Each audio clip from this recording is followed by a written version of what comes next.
So now today we are starting the next session, verse 8 onwards of Sarga 1 of Balakanda, written by, composed by sage Valmiki. We are following that. Now, actually, my intention was to cover Sundarakanda. We will cover start from Sundarakanda. Before that, the advantage of taking Sarga 1, which is called Sankshipta Ramayana, is that in one chapter, in the very interactive chapter, the entire Ramayana is given. In our bureaucratic language, it is something like a executive summary of the entire report. So it is like all the what is contained in 24,000 verses of 7 kandas of Ramayana. Just a broad outline is available in the very first chapter of the very first kanda of Ramayana.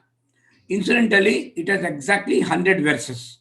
So it is also called Shatasloki Ramayana or Sankshipta Ramayana or Sankshep Ramayana. For example, in this, entire Balakanda will be covered in maybe 20 verses or so, not more. And Sundarakanda will be covered in 7 verses. So it just gives a broad idea. So what we discussed and understood in the last session, we went through the first 7 verses of this sarga. In those sargas, sage Valmiki, sage Narada comes to Valmiki ashrama. Seeing sage Narada, sage Valmiki asks him a few questions. The questions are you aware? Are you aware of a person who is living in our world, that is our contemporary, who is having some great qualities? And the great qualities, a few of them are listed by sage Valmiki himself. So response of Narada is very interesting. What sage Narada says is, the qualities which you have mentioned, which you have said should be available in a person are very rare, very difficult to find all this in one person. But however, there is one person who has all these qualities. Actually, he has many more qualities than what was mentioned by sage Valmiki.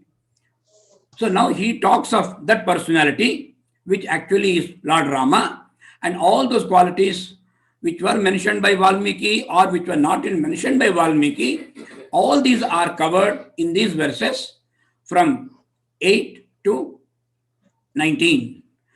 Again, of these 8 to 19, 8 to 11 are the verses which describe the sort of a physical attributes, physical qualities of Rama. That is his physical personality, how beautiful he looks, how well proportioned his arms are, how strong he is. All those qualities are listed there. And verse 12 to 18 are more significant. They are qualities of what we call the head and the heart, not just the physical body. His great noble qualities, because of which he has become a what we call a dharma murti, personification, embodification of dharma. So those qualities are discussed in verse 11 onwards. As we proceed, we'll go each of them. Now, before commencing, I'd just like to make a mention. Yesterday, for instance, we had a class of Bhagavad Gita.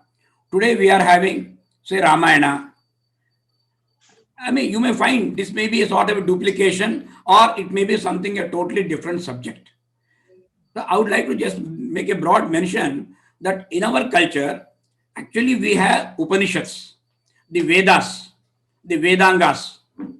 Now, Vedas and Vedangas or even Upanishads, they are very, very cryptic, very difficult to understand, very extensive. So the essence of that grace of Lord Krishna, we have got it as Bhagavad Gita.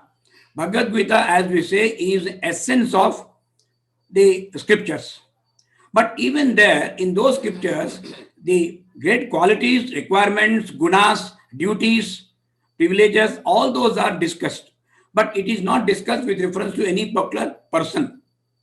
But even those things would have been very difficult for a common person to appreciate and understand.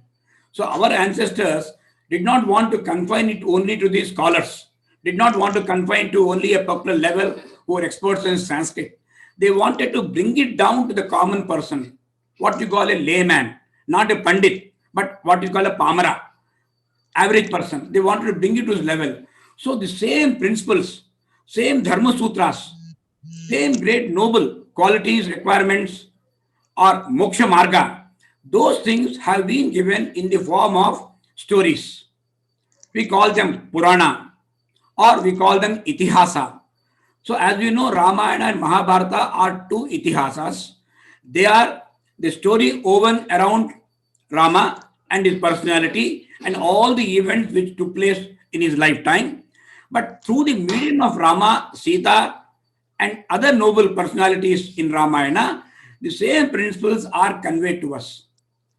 So, when we study Ramayana, we should not study only as a story about personalities. Again, I am not saying that Rama was not a real personality. I am not denying that.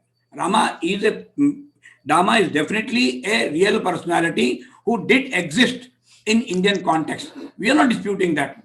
Apart from that, what we are trying to say is, apart from appreciating Rama, there are a lot of things we have to learn from Rama. So those things are conveyed here. So as we proceed with the verses, we will be able to appreciate better. So I will start with the verses. As usual practice is, I will repeat the verse maybe more than once as appears in the text or with a breakup which will be easy for us to understand, or other way around. First we will see the breakup, then we will see the verse. It is easier for you to pronounce. And then we let us go into word by meanings and also some commentaries, expert comments given by great what you call commentators. So that also we'll have a glimpse of that.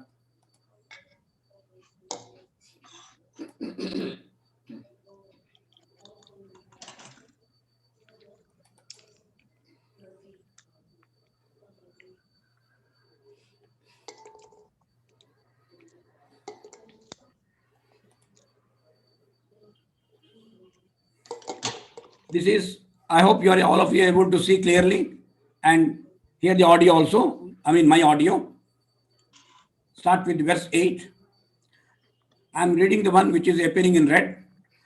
Ikshvaku prabhavaha Ikshvaku Ramo nama janai shrutaha Ramo nama janai srutaha niyatatma mahaviryaha Niyatatma mahaviryaha jyutiman dhrutiman vashi Jyutiman vasi Ikshvaku prabhavaha Ikshvaku prabhavaha Ramo nama janai shrutaha Ramo nama janai srutaha niyatatma mahaviryaha Niyatatma mahaviryaha Yutiman dhrutiman vashi. Jyutiman dhrutiman vasi. So Narada is straight away giving an answer to the question of sage Valmiki. He says, born in the race of King Ikshvaku, Ikshvaku Vamsha, Raghu Vamsha. These names are given because they are named after the illustrious king. There was a great king by name Ikshvaku. So it's called Ikshvaku Vamsha. There is also a great king by name as a Raghu. So it is called a Raghu Vamsha. Any person born in that line is also addressed as Raghava. Very interesting thing. For example, there are many contexts in which Rama will address Bharata as Raghava. Vashishta addresses Dasharatha Maharaja also as Raghava. Raghava means a person born there. It can also apply to Rama. So he says, born in the race of King Ikshvaku, there was a person. His name, people used to know him as Rama. The Rama name itself is so beautiful. Rama Ramayati iti Ramaha. One who delights is Rama. That's why the name is very common, both for men and women. Rama. If it's a lady, we call it Rama.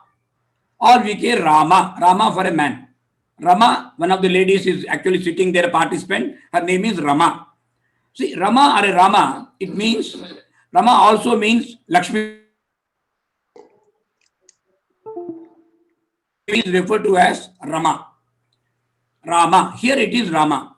His name, he was known as Rama, one who delights everybody. So this is the specific answer. Valmiki asked Narada whether there is a person who is having the great qualities which I have in mind. Narada replies, yes, there is a person who is born in the Ikshvaku Vamsha. He is known as Rama. Now, said Narada, start describing his qualities. Those qualities are coming from the subsequent line. Niyatatma is one quality. Niyata Atma. Niyata means control. One who is controlling his senses. One who keeps all his emotions under control. Not carried away by emotions. Not short tempered. So, this is the meaning of that. Niyatatma. Then, Mahaviryaha. He has extremely strong prowess. Dyutiman. Dyuti is brightness, effulgence, a sort of halo. He is self-effulgent. He is bright because of the internal personality. He is bright, not because of any external makeup which is applied. He is self-effulgent and he is self-commanding. His personality itself is like this. The moment you see him, he takes position. Whether he is in Ayodhya or in a Aranya, whether in a forest or in a city, wherever he is a king. He is a commanding. All these qualities are because he is Vashi. Vasham means keeping under control. Avashaha, losing control, opposite of that. Vashi, one who keeps under control all his senses, is Vashi. These five qualities are listed here in the very first verse. So let us go a bit deeper into that. Ramaha Nama Janai Shrutaha. His name he was well known to all the people as Rama. Rama, as we mean, one who delights others. Ramo Ramayatam Varaha. Ramante Sarvajanaha Gunaihi iti Ramaha. He is able to delight people not only because of an outer physical personality. He is able to delight people by his great noble qualities. Gunaihi. Because of his gunas, he is able to mesmerize people. Ramo Ramayatam Varaha.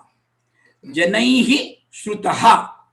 He became the one to glorify the entire Kshatriya race. Here is very, very important because another manifestation of Mahavishnu was Parashurama. Parashurama was born, or Parashurama, Mahavishnu incarnated as Parashurama in the Krita Yuga, in the previous Krita Yuga, when there was utter lawlessness, kings were behaving in a very bad manner and they were beyond redemption. So at that time, Mahavishnu manifests as Parashurama and destroys all the Kshatriyas. Because of that, Kshatriya as a race got a bad name. Today, what is happening to politicians? A politician means you always associate negative things with the person. Not that politician is bad. Politics is a noble profession. It's a profession of serving people. But if you find too many people who are setting bad example, the entire politics institution gets a bad name. That is what happened in Krita Yuga. Kshatriya as a race got a bad name. Now it was Rama's turn to restore the glory and the greatness and the nobility of Kshatriyas. So this was again Mahavishnu who incarnates as Rama, and he has done that. And he's a person, Niyatatma. He is always of the steady, same nature in all circumstances with all people. It is very easy to be nice only when you are in a prosperous company, when you are very happy, when everything goes in your favor, then you are very, very noble. That is not enough. Even when things are adverse, even when people are misbehaving with you, even when people are troubling you, in that situation also, if you are able to maintain your good behavior, then you are called Niyatatma. Mahaviryaha. He has all the powers. which are normally incomprehensible to others. You really wonder. For example, Rama, during Dandakaranya, single handedly, he killed 14,000 Rakshasas. 14,000 Kara, Trishira, all these followers, all of them wanted to attack Rama and Lakshmana together. Lakshmana said, "Brother, I'll be with you. We'll fight together." Rama said, "No, not required. You take Mother Sita to a cave, to a safe place. You take care of her security. You protect her. It's enough. I will tackle these people." So, single handedly, within no time, he killed 14,000 Rakshasas. And this may look like a story. How is it possible? How does one person have so much power? This is what it means. His power itself is incomprehensible to others. When Rama was fighting, the Rakshasas were not able to see. When he was taking the arrow from the back, when he was stringing it, when he was releasing it, nobody was able to see. Everything was going on with such a great speed. So that is Rama. Now, Dyutiman. Dyutiman is one having self-effulgence, is what is called a natural brilliance. Natural brilliance. It is already there. Not that he has to cultivate it. And this natural brilliance only comes from supreme knowledge, supreme jnana. That's why we say great personalities, say like Ramana Maharshi, he has a glow, he has an effulgence. And same Swami Vivekananda, that personalities had a natural glow. It comes by itself. For example, as we know, Ramana Maharshi, how is he dressed? Is he dressed? At least Swami Vivekananda was dressed in very attractive robes. Maharana Maharshi doesn't have any of that. But still, he has that duty. It is the supreme knowledge which he has within himself. Dhruti means steadfast, self-commanding, unwavering. He will not waver. Once you take a decision, he will not waver. The best example is when he decided, I'll go to the forest. Anybody, even Mother Kaikeyi herself requested, I made a blunder, something happened to me. I am very, very regretting. Please come back. Bharata was begging. Vasishtha was advising. But he never changed his stand. He thought the right thing is, I gave a commitment to my father, who is now no more. Even if he tells me now, I cannot change my mind. I have to fulfill my oath. So that is what he does. Dyutiman. And Vashi, he is able to keep all his senses under control. So yesterday I was telling in Bhagavad Gita, one of the names of Mahavishnu is Rishikesha, Lord Krishna. Rishikesha. Rishikesha means Vashi, a person who keeps under control all his senses. So all these are denoted in Lord Rama. He keeps under control the entire world. That's why it's called Sarvaswami, Sarvaniyanta. So these are the few qualities which are listed in the very first verse. Now, there is a saying here. Somebody says, "Oh great seer, it will be difficult for one to have all the virtues described by you." This is Narada is telling Valmiki. "Oh great Valmiki, it is very difficult, very rare for one person to have all these virtues described by you. Even so, I will tell you of a great person who is endowed with all such qualities. He is one who is a descendant in the line of Ikshvaku, who is well known by the name of Rama. Rama is a man of great self-control, a great warrior. He is radiant and has brought all senses always under his control." So this is the meaning of that. Now, I will mention about Ikshvaku. Ikshvaku was son of Vaivasvata Manu. He had performed a great tapasya of Mahavishnu and obtained a boon. What he sought from Mahavishnu was no ordinary boon.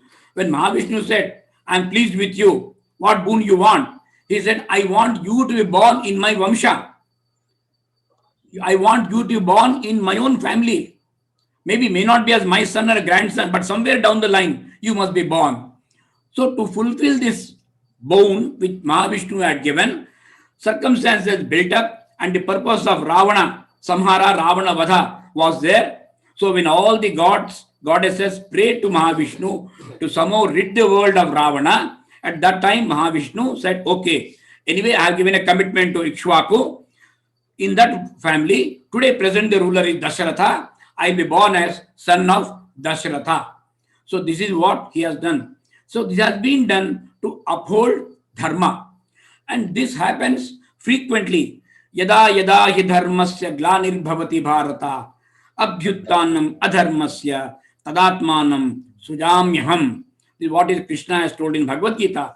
In line with that, in keeping with that, so the Supreme Personality takes incarnation again and again, one form or the other, to protect dharma, uproot adharma. This is what he does. Okay, let us read this verse again. One of the very important verses, starting verse of Sage Narada. Ikshvaku Vamsha Prabhavaha इक्ष्वाकुवंशप्रभवः Ramo Nama Janai Shrutaha रामो नाम जनैः श्रुतः Niyatatma Mahaviryaha नियतात्मा महावीर्यः Yutiman Thrutiman Vashi. द्युतिमान् धृतिमान् वशी